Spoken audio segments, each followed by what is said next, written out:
2 Chronicles 27:6 says, "So Jotham became mighty because he ordered his ways before the Lord, his God."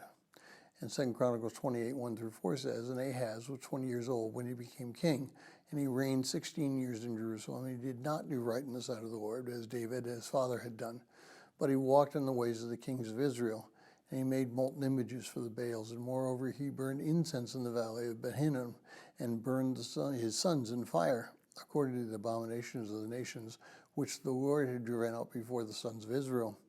He sacrificed and burned incense in the high places, in the hills under the evergreen tree."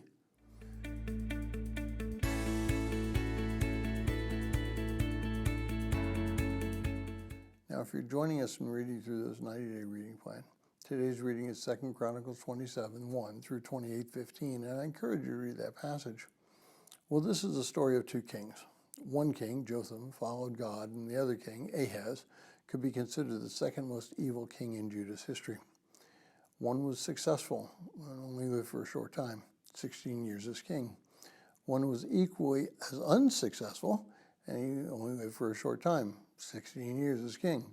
The difference is that he followed in God's footsteps, one of them did, and the other followed in Satan's.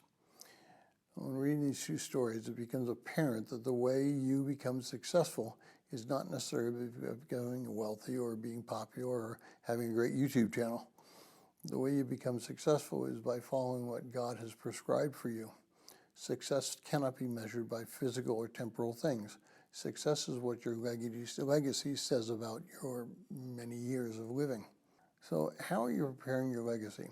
How are you preparing those who are following after you to live a life that is pleasing to God? What tangible things are you doing that will show people who you are in Christ and draw people to you?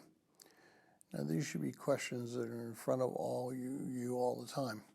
We are told that we are to be witnesses in Matthew 28:19-20. We're told to be disciple makers. We're told to be on the front lines of winning people to Christ. And to do that, we must be prepared. We must be prepared to be successful, and we must plan, and we must work at that plan. You cannot just throw up your hands and hope that you become successful. Chances are you won't be successful if you do that.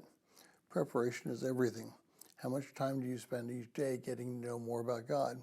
How much time do you spend each day in just being with God and quietly listening? How much time do you spend each day in learning more about God by being with others? And finally, we must do tangible things in our walk with Christ. It is not necessarily enough just to say that we're Christians.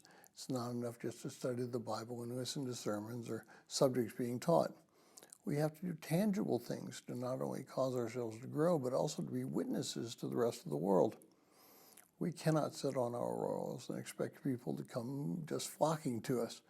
We must make ourselves known through our faith and our actions.